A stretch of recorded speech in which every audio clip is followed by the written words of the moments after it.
முழங்கால் அதிகமாக வலிச்சுட்டே இருக்குது. நிறைய மெடிசன்ஸ் எடுத்தாச்சு. ஆப்ரேஷன்ஸையும் சஜஸ்ட் பண்ணியிருக்கிறாங்க. மெடிசன்ஸ் எடுக்கிற வரைக்கும் நல்லா இருக்குது. ஆனால் திரும்ப திரும்ப மெடிசனை விட்டால் வலிச்சுட்டே இருக்குது. ஆப்ரேஷன் இல்லாத ஏதாவது சிகிச்சை முறை இருக்குமான்னு யோசிச்சுட்டு இருக்கீங்கன்னா இந்த பதிவை முழுசாக பாருங்கள். உங்களோட முழங்காலோட 2 பகுதி 2 மூட்டும் ஜாயின் பண்ணுற இடம் நல்லா க்ளோஸாக இருக்குது. அதாவது ஒன்று மேலே ஒன்று உட்காந்துருக்கு, அழுத்திட்டு இருக்கு அப்படிங்கிற மாதிரி இந்த பிக்சரில் பார்த்தீங்க இல்லையா, இந்த மாதிரி கேப் இல்லாமல் இருக்குது, அழுத்திட்டு இருக்கு, அதனால் அது தேஞ்சிட்ருக்கு அப்படின்னு உங்களுக்கு ரிப்போர்ட் கொடுத்துருக்காங்க. அப்படின்னா அப்போ நீங்கள் கட்டாயம் இந்த பதிவை முழுசாக பாருங்கள். கண்டிப்பாக ஒரு கிளாரிட்டி கிடைக்கும்.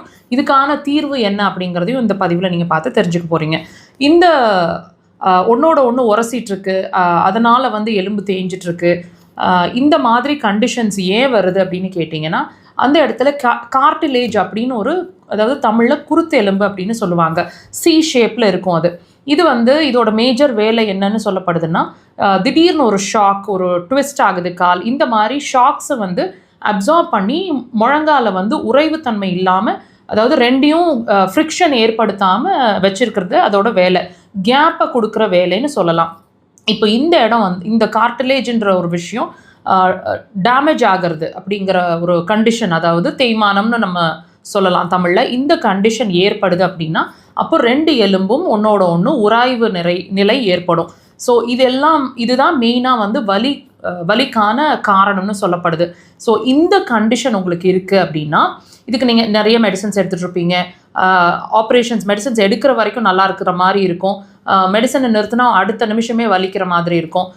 அடுத்த ஸ்டேஜ் ஆப்ரேஷன்ஸ் உங்களுக்கு சொல்லியிருக்கிறதுக்கு வாய்ப்பு இருக்குது. இப்போ இது எல்லாமே ஒரு குழப்பமான ஒரு நிலையை உங்களுக்கு கொண்டு போயிருக்கோம். இதுக்கு என்ன காரணம், எப்படி தீர்வு காணலாம்? மருந்து இல்லாமல், ஆப்ரேஷன் இல்லாமல் ஏதாவது தீர்வு இருக்குமா? எஸ், கண்டிப்பாக இருக்குங்க.